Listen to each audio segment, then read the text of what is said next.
welcome back to Asher Books. So I know it's been a little while. You may have seen my video that went up the other day with my Secret Santa unboxing. But before that, I had been gone for a couple of months, kind of unintentionally. I knew I might want to take a little break, but I didn't quite know when or how long, but it wasn't anything major. It was more just work was really busy.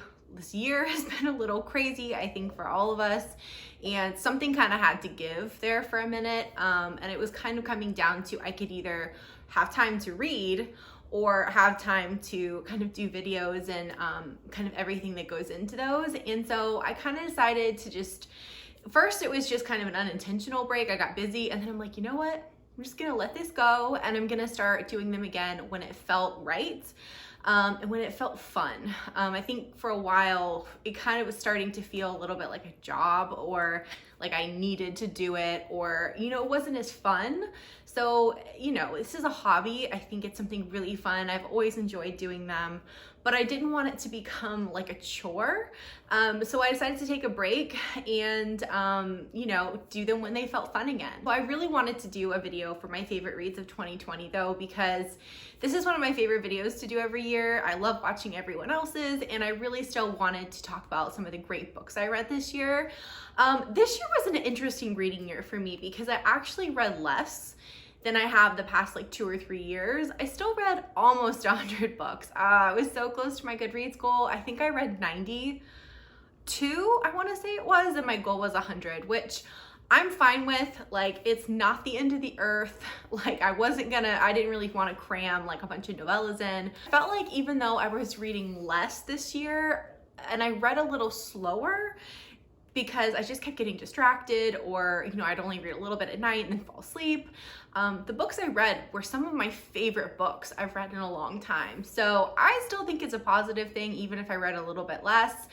But all that to say, I'm back today to do my favorite books of 2020. So I'm not 100% sure if I'm gonna be doing, a video every week. It might be one every couple of weeks, or when I've read some books I really want to talk about, or maybe a monthly wrap up. I'm not exactly sure yet, but I still really wanted to come on and chat about those. So hopefully that's okay. And if you guys, want to stick around and see what I have to say, I'd love that. Also, I'm usually pretty active on my Instagrams. I'll link that down below, as well as my Goodreads if you want to be friends there. Without further ado, these are my favorite books of 2020. So I picked 10, and then I have a couple honorable mentions at the end because it was hard to pick 10. These are kind of in no particular order. They're just all the favorites. So the first one I wanted to mention was Chasing Cassandra by Lisa Kleypas. I loved this book. This is the last book, I think, in the Ravenels, which makes me kind of sad because the series is, ending, but I just really liked this book. I love Cassandra. She's a character that, if you've read the series, I feel like I've been waiting for her story for a really long time. And then, is it Tom? Yeah, Tom Severin. He's another character we've seen before, and I adored their love story. I really love this book. I love this cover, and I feel like it's not a year if there's not a Lisa Kleypas book on my favorites. So love this book. It's also randomly one of the only, no, there's one other, but there's only a couple of historicals on my list this year. I feel like I didn't fall out of love with historicals. I still love historical romance, but I didn't read as many that blew my socks off. And so hopefully in 2021, I can read some more that were fabulous, because I did read some this year, but not as many, and not as many that I felt were perfect, if that makes sense. So my second favorite is Just a Heartbeat Away by Caraval. I feel like I have not stopped talking about this book since I read it, and I read it over the summer. I just really like this. It's a contemporary romance. It's set in New York. It has an age gap. It's a single dad. It has all of the things that make for a perfect contemporary romance for me. I really love the main characters, and I just thought this was a really sweet story, and it really had me hooked. So if you're looking for a contemporary romance, I feel like I can't say anything else, but this one was just fantastic. Next favorites, I kind of am cheating. If I read more than one book in the series, I'm kind of just including the whole series as a favorite. So it was the Stay a Spell series by Juliet crossed. So the first one is Wolf Gone Wild, and the second one was Don't Hex and Drive. I love both of these. If you saw my Secret Santa unboxing, you'll know that Steph over at Steph's Romance Book Talk gave these to me as part of my Secret Santa gifts. So I'm extremely happy to have them, and I just love these. These were so much fun. These are paranormal romance meets like small town is how I see it. It takes place in New Orleans, but because it's such a small kind of like witchy slash vampire like paranormal community, I don't know, they read really small town to me. They're funny, they're a group of sisters, it's just magical, it's really sweet, and it's just a really great escape. I think they brought a lot of joy to me this year, and I'm really excited to see the next like Savoy Sisters book. So if you haven't picked these up and you like paranormal, or you want to like dip your toe into paranormal, I highly recommend these. I think they'd be a great choice to start with. So another favorite that I don't have a physical copy of yet, but I need to fix that because it was one of my favorite series of the year, was the All the King's Men duet by Kennedy Ryan. I just love these two books. They're fantastic. They are so emotional. I was like sobbing. They like break your heart, put it back together again. If you just want a really like immersive, kind of drama, angsty, but like really beautifully written romance, I cannot say anything else. I think if anyone knows Kennedy Ryan's books, they're always very emotional. These were no different, but if you want like a weekend read where you're just gonna binge through them, I love these two. They just were perfect, and I really desperately need to buy a physical copy of them. Next is another series where I read the first two books that are out. So they are the From Blood and Ash series by Jennifer L. Armentrout. I feel like I can't pick a favorite, but if I had to, like someone had made me, I'd probably pick this series. So it's From Blood and Ash, and then book 2 is Kingdom of Flesh and Fire. And I love Jennifer Armentrout. I have for years and years and years. She's always been a favorite. And this is her first foray into kind of like more fantasy romance, and usually she does more kind of paranormal or contemporary, and I was so excited. These are so good. They're really chunky, but I swear you're gonna fly through them. I love the characters in these. They're really unique. I've read a decent amount of fantasy romance, and I felt like, well, of course there were elements that were similar to other books.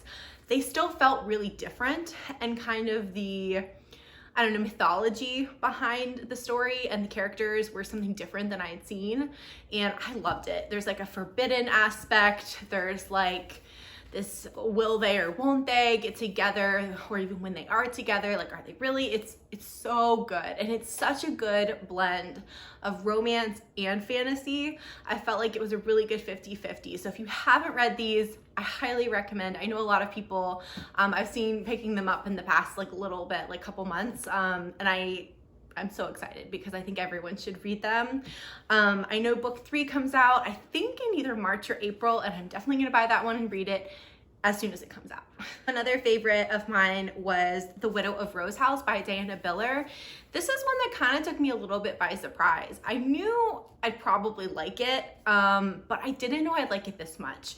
And this is another one that took me a little bit of time to read. Like, I think it took me like a week and a half, which for me is a longer amount. I'm usually more of like a couple sittings type of person, but this was just so good. So this book follows our main character, Alva Webster, who has kind of a tarnished past. Something has happened to her that has made her reputation really bad, and she comes back to New York. So this takes place in Gilded Age, New York, which you guys know, if you've been around, is my favorite. I love anything taking place in New York in general, but especially Gilded Age. This is my favorite, and I thought the author did a beautiful job of depicting kind of the setting and the historical parts of it. And then it's about her. She comes back to New York. She kind of is just determined to make her own way and trying to put these like ghosts from her past, into behind her. It's about our hero, Samuel Moore, who is a scientist and a brilliant person, and he really wants to study her house that she has bought for ghosts, and he is all into like the paranormal activity. So this book had like Samuel is one of the sweetest heroes I have ever read. He just had the best of intentions and loved her so much. Like, this is one where he for sure was into her before she was into him, and I loved it. I think it had everything. It had the setting of New York in the Gilded Age. It had the paranormal, like kind of spooky ghost, but trust me, I'm a wuss. And I read this one without being scared. So it's more just like creepy than actual ghosts. And that part of the story was beautiful as well. It was so well written. The writing was just so good. I love the characters of Alva and Sam, and I feel like I maybe need to reread this one like once a year. It was so good and I loved it. Another favorite that I don't have physical copies of the first two books is the Hidden Legacy series by Alona Andrews. I read Kate Daniels, finished it at the beginning of this year, but I read mostly last year, and so I dove into that this year. Read the first two books, and I still have the third book. I've kind of been holding out because I just like didn't want it to be over. I know there's like spin-offs too, but I love the first two. It's very different to me from Kate, but I love them. It's such a unique, like magical series with like almost like an investigative side, and then there's like a really wonderful romance. Then like Mad Rogan is just, he's a good hero. I really love him. I love how the two of them butt heads and get together. I love the series. Like I said, read the first two, and they had to be on my favorites list for this year. So another favorite of mine was Chain of Gold by Cassandra Clare. So this is an author that I've been reading for a long time, like since the beginning of her kind of books coming out. I've been a fan. Starting in high school, I started reading her books. This one in particular, I was really excited to read because of who it's about, and that it's about other characters' children. I don't want to spoil anything for people who are still reading it, so I'll just say that, but I had to include this. It'll always have my heart and soul. I feel like Cassandra Clare writes such good fantasy books. I love this one too because it's one set in the past.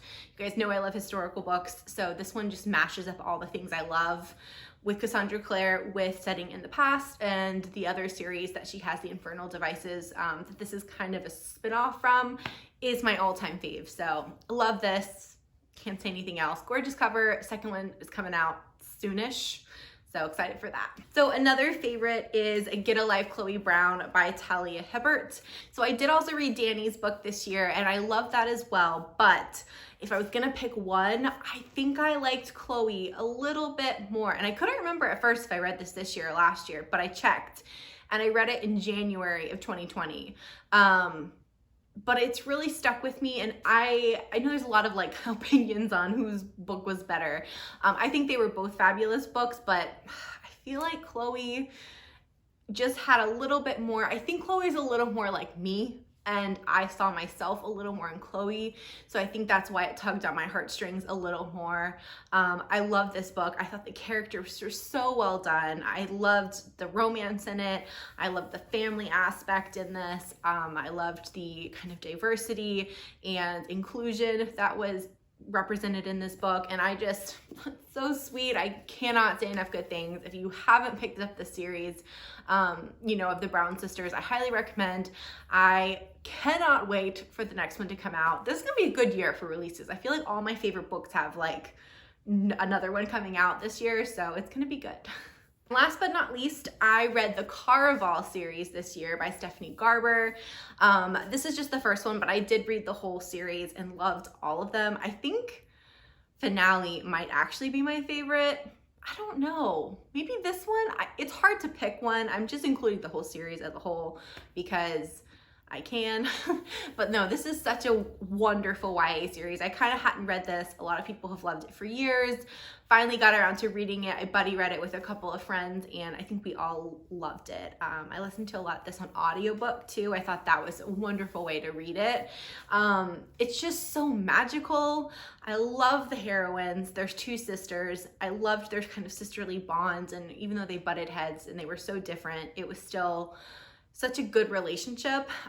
Equally as important, I think, as the romances, which were also swoon-worthy. If you're looking for a YA series and you like a romance, I highly recommend these. I think they have a great romance like running throughout it, but also all of those other kind of fantasy magical elements. It really, to me, this one really just sucked me in and made me feel like I was in Caraval, and I thought it was just such a great escape.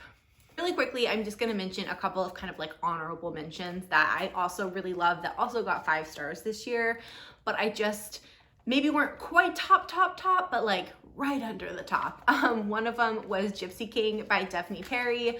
I read this first one and the second one. I still need to continue the series, but that was a fantastic contemporary romance. I really liked it. I thought it was unique and highly recommend. Another was Eleanor and Gray by Brittany C. Cherry. Brittany C. Cherry's books always make me sob, and that one was no different. It was so beautiful. It was so wonderfully written, and I really love that book. The audiobook was great for that as well. Another one is Beach Read by Emily Henry. I think everybody and their brother read this book this summer. I was the same, and I really enjoyed it. The only reason it didn't make top for this one was, even though I loved it in the moment, it didn't stick with me as much as I thought it would. You know, like what happened, the plot, kind of the emotions that it kind of brought about. So even though I really did love it, and I still think it did deserve 5 stars, it wasn't one that I kept thinking about, if that makes sense, but still an amazing read if you haven't picked it up. And last but not least, the Happily Ever After playlist by Abby Jimenez was one of my faves. I liked the Friend Zone, but I didn't love it. This one though, the Happily Ever playlist, was just so sweet. Love seeing these characters kind of get their happily ever after, and it was really just a great contemporary romance that made me laugh, made me smile, made me cry, and I felt like it deserved an honorable mention. All right guys, so those were my favorite books of 2020. I would love to know what your favorite books of 2020 are, or if any of these are the same. I will hopefully see you very soon with another video. I hope you guys are all having a really good start to the year, and I'll see you soon. Bye.